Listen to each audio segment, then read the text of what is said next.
नमस्कार दर्शको, न्यूजशाही चॅनेलमध्ये आपल्या सर्वांचे सहर्ष स्वागत। आज आपण कागल विधानसभा मतदारसंघातील यमगे या गावामध्ये आलो आहोत। त्यांच्या जनसामान्यांतील लोकांतील आमदार कसा असावा याच्याबद्दल त्यांचं मत जाणून घेण्यासाठी चला तर मग त्यांच्याशी संवाद साधूया का। यावेळेला तुम्हाला आमदार म्हणून कोण हवाय? मुश्रीफ साहेबच आमदार होणार यात काय तीळ मात्र शंका नाही। का असं वाटतंय की मुश्रीफ साहेबच होतील? गावात आता प्रत्येक गावात गेला तर विकास कामं बघा तुम्ही। आता आलेला रोड बघितला एकदम म्हणजे हायवे जसा आहे तशा पद्धतीने रोड गावातले सुद्धा झालेत। आजपर्यंत म्हणजे अशा 25 वर्षात विकास कामं व्हाय नव्हती ती मुश्रीफ साहेबांनी पूर्ण केलीत। असं एकही काम बाबा गावात शिल्लक राहिलेलं नाही। म्हणजे आता कसं झालंय की मुश्रीफ साहेबांच्या विरोधात नवीन चेहरा म्हणजे युवा नेता म्हणून समजितसिंह घाटगे साहेब आहेत। म्हणजे काही जनतेचा असं हे आहे की परिवर्तन आता आम्हाला पाहिजे। आमदार साहेब होते, मुश्रीफ साहेबांनी कामं केले, पण आता नवीन चेहऱ्याला आम्ही संधी देणार असं म्हणताय। तसं काय आपल्याला तरी काय अजून तरी आढळत नाही। आता जो तो तरुण असेल किंवा लहान मुलापासून ते मोठे वयोवृद्धापर्यंत जो तो म्हणतोय की मुश्रीफ साहेबच। लहानापासून थोरापर्यंत मुश्रीफ साहेबांची ओळख निर्माण झालेली आहे। काय विकास कामे केले असं काय सांगू शकाल? आहे की आता एक कळस बघा, एक मागितल्याबरोबर आम्हाला मंदिरांचं कळस दिलेत स्वनिधीतून म्हणजे फाउंडेशनच्या माध्यमातून। मंदिर जवळजवळ आमच्या गावात आता 4-5 मंदिरं त्यांनीच हॉल देऊन मंदिरं पूर्ण केली। गावचे रस्ते असतील, गटर असेल, पेन्शन योजना, पण हे सोडून अजून काय विकास असं केलेला आहे? वैयक्तिक कामं तिने आता जवळजवळ तुम्हाला सांगा म्हणजे बऱ्याचशाच 200-250 पेन्शन योजना असतील त्या राबविल्यात। बांधकाम कामगारच्या योजना असतील त्या कामगार मंत्री असतात त्या ह्याच्यापासून आजपर्यंत तिने योजना ह्या राबविल्यात। अजून काय केले? मग वैयक्तिक आता आरोग्याचे कोण एखादा हार्टचा पेशंट असेल आणि काय म्हणजे कॅन्सरचं पेशंट असेल, तिने स्वतः मुंबईला नेऊन तिने स्वतः घरपोच असं पेशंट ज्या त्या गावात पोच केलं। म्हणजे यावेळेला घड्याळची टिकटिक परत वाजेल असं वाटतं? 100% ह्यात काय तीळ मात्र शंका नाही आणि भरघोस मतान मुश्रीफ साहेब निवडून येणार। नमस्कार, एक म्हणजे आमदार म्हणून तुम्हाला कोण हवाय? राजे साहेब। का वाटतं की तेच पाहिजे तुम्हाला आमदार म्हणून? राजे साहेब एक युवा नेतृत्व आहे आणि ते MIDC असतील ते रोजगार उपलब्ध करून देतील असं वाटतं। एक युवक वर्ग म्हणून आता जी निवडणूक होईल किंवा जे आमदार होतील त्यांच्याकडून काय अपेक्षा आहे तुमची? जास्तीत जास्त लोकांना रोजगार उपलब्ध करून देणे। रोजगार देतील। जे विद्यमान आमदार होते त्यांनी काय त्याच्यासाठी प्रयत्न केले नाही केले? काहीच नाही। म्हणजे विकास योजना किंवा बेरोजगारीचे काहीही मुश्रीफ साहेबांनी 25 वर्ष विकास केला म्हणतात। आपण जर गाव तलाव बघितलं तर तिथं पूर्ण गाळान भरलेलं आहेत। आतापर्यंत 3 ते 4 लोकांचे मृत्यू तिथे गेलेले आहेत। त्यासाठी फक्त हसन मुश्रीफ फक्त जबाबदार असतील असं वाटतं? होय। आता बघितलं आपली जिल्हा परिषद शाळा आहे तिथं 10 वर्ष झाले, 10-15 वर्ष झाले ग्राउंड नाही आहे। तिथं आपली मुलं पडतात, पाय मोडतात, फक्त याला मुश्रीफ साहेब जबाबदार आहे। होय। आता जर समजित दादा निवडून फक्त तिने कॉन्ट्रॅक्टरचा विकास केलेला आहे, आपल्या बगलवच्च्यांचा केलेला नाही। आता जर दादा निवडून आले तर असं तुम्हाला वाटतंय की ते युवक वर्ग असतील किंवा लहान मुलांपासून शिक्षण असू दे, आरोग्य असू दे, याच्यात बदल होईल असं वाटतं? होय, 100%। नमस्कार काका, कोण वाटतं यावेळेला कोण निवडून येईल? समीर नांदे। का बरं, का वाटतं? कसं आहे, आमच्या गावासाठी 100 वर्षापासून पाणी पुरवठा हा मोफत चालू आहे। शेतीसाठी असेल किंवा ऊसासाठी म्हणजे पिण्यासाठी वगैरे, मग त्या ऋणातून आम्हाला उत्तरायण येण्याची ही वेळ आलेली आहे। तेव्हा आम्ही समीर राजेंना भरपूर मतदान देऊन निवडण्याचा प्रयत्न करणार। काय वाटतं यावेळेला निवडून कोण येईल? यावेळेस आता पूर्ण राज्यभरच परिस्थिती अशी आहे की परिवर्तनाच्या दिशेने लोकांचा कल आहे। एकंदरीत राज्यामधल्या समस्या, जे दिवसेंदिवस वाढणारी महागाई, महिला सुरक्षेचा प्रश्न असेल, बेरोजगारी खूप जास्त आहे, हे सगळ्याला डोक्यात घेतलं तर लोकांचा कल बरेच आता एक्झिट पोल पण आले त्याच्यामध्ये असं आपल्याला दिसतंय की परिवर्तनाच्या दिशेने लोकांचं जनमत नक्कीच आहे। म्हणजे काही जनतेचं किंवा लोकांचं असं म्हणणं आहे की 25 वर्ष झालं हसन मुश्रीफ आमदार म्हणून इथं काम म्हणजे कार्यरत आहे। 20 ते 22 वर्ष आहे। आम्हाला आता परिवर्तनाची गरजच नाही, आम्हाला तेच पाहिजे, तर यावरती काय सांगाल तुम्ही?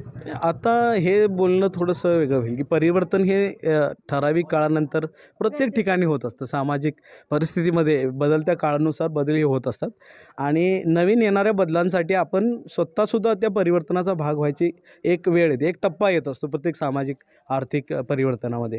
तर इथे सुद्धा मतदारसंघामध्ये आज यावेळेस असं चित्र दिसतंय की परिवर्तन 100% झालं पाहिजे. लोकांचा सुद्धा विचार परिवर्तन करण्याचाच आहे आणि त्यात कालची सभा जर तुम्ही बघितली असेल, आमचे सर्वांचे नेते आदरणीय शरदचंद्रजी पवार साहेबांनी काल आम्हाला सगळ्यांना आवाहन केलं की काय करायचं आहे, तर कुणाला पाडायचं आहे, काय करायचं याच्यावरती भर देऊन त्यांनी सांगितलं आहे. आणि त्यांच्या नेतृत्वामध्ये जर आपल्याला पुढं भविष्य काळ आपल्याला दिसत असेल तर तीच भूमिका घेऊन लोक आमच्या मतदारसंघातली जातील यात तीळ मात्र शंका नाही. म्हणजे आता 25 वर्ष अनुभव असलेला एक मातब्बर राजकीय व्यक्ती समोर आहे म्हणजे लढत द्यायला. आणि आता समजित दादा आता म्हणजे आमदारकीची निवडणूक लढवत आहेत, तर त्यांना सामोरे कसं जाईल काय वाटतं तुम्हाला याबद्दल? आता त्यांना सामोरे जाताना काही चॅलेंजेस येतील हा वेगळा मुद्दा होईल, पण 20-25 वर्ष एखादा व्यक्ती आहे म्हणूनच त्यांना ठेवायचा असा जर क्रायटेरिया आपण धरून चाललो तर ते थोडंसं चुकीचं वाटतंय. कारण 20-25 वर्षापूर्वी हसन मुश्रीफसुद्धा पहिल्यांदाच उभारले असतील ना, ते सुद्धा नवीन असतील, काही नवीन गोष्टी घेऊन लोकांसमोर गेले असतील, नवीन जाहीरनामा घेऊन गेले असतील. महाविकास आघाडीचा जाहीरनामा जर आपण बघितला तर सगळ्यांना न्याय देण्याच्या भूमिकेतून तो आपल्याला त्याच्यामध्ये विचार दिसतो आणि त्या विचारांच्या पाठीमागे सगळी लोकं उभा राहतील असं वाटते आपल्याला. त्यामुळे 20 वर्ष 25 वर्ष असतील किंवा कितीही वर्षाचा अनुभव हा एक वेगळा विषय राहील आणि संधी कोण कुठलं विजन घेऊन काम करते आणि येणाऱ्या भविष्यामध्ये आपल्याला काय गॅरंटी देते हे सुद्धा आपण विचारात घेऊन नवीन लोकांना त्याच लोकांनी पुढं हे करायचं असेल नेतृत्व तर ते बरोबर नसेल ना. कारण भारत हा तरुणांचा देश आहे आणि मग तरुण लोकांना का संधी दिली नाही पाहिजे नेतृत्वामध्ये किंवा राजकारणामध्ये. 29 हे ॲव्हरेज एज आहे देशाचं आणि सगळे राजकारणातले 65% आसपास लोक जवळपास 45पेक्षा जास्त वयाचे आहेत. तर मग तरुणांना तरुण नेतृत्वाला संधी दिली पाहिजे. म्हणून याच मतदारसंघात असं नाही की सगळीकडे आपण अपेक्षा करू शकतो आहे की तरुणांना पण तेवढीच भागीदारी दिली पाहिजे आणि महिलांनासुद्धा मी म्हणेल की तेवढीच भागीदारी दिली पाहिजे. नमस्कार, कोण यावेळी निवडून येईल वाटतं? मुश्रीफ साहेब. का बरं? का बरं म्हणजे त्यांचं कार्य चांगलं आहे. काय कार्य केलं? कार्य म्हणा, स्वभाव म्हणा, असं चांगलं आहे त्यांच्याबद्दल, आदर आहे. परत रस्त्याची कामं केली आहेत, देवळांची केली आहेत, महिलांचे केले आहेत. महिलांच्या बाबतीत काय कामं केली? महिलांना लाडकी बहीण योजना, पेन्शन योजना, संजय गांधी नटराजन, श्रावण बाळ ह्या योजना भरपूर राबवलेल्या आहेत.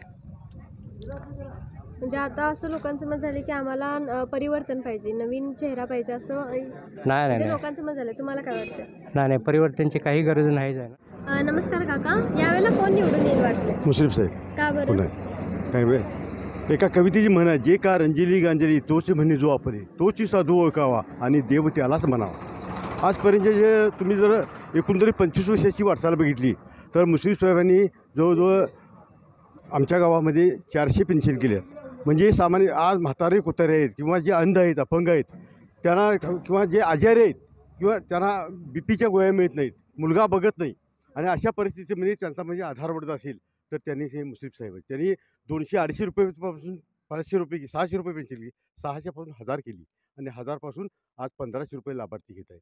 म्हणजे हे खरोखर कौतुक आहे. आज खरं वस्तू तुम्ही बघितलं तर म्हातारा मुलगा बीपीनं ग्रस्त झालं आहे आणि अशा परिस्थितीत मुलगा बघत नाही आणि त्याची गोळ्यानुसार पैसे मिळत होते. आज त्याचा आधार म्हणजे कोण? मुश्रीफ साहेब. दुसरी गोष्ट, आज तुम्ही जर एकंदर ह्याच्यात बघितलं तर आरोग्याचा प्रश्न बघितले, म्हणजे सामान्य माणूस एखादा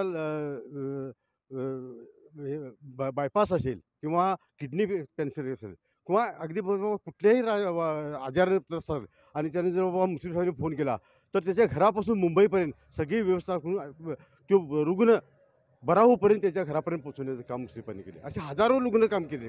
म्हणून जर म्हणले जे का रंजले जाणले तोची म्हणून वाचले, तोची साधू का आणि देव त्यालाच म्हणावा.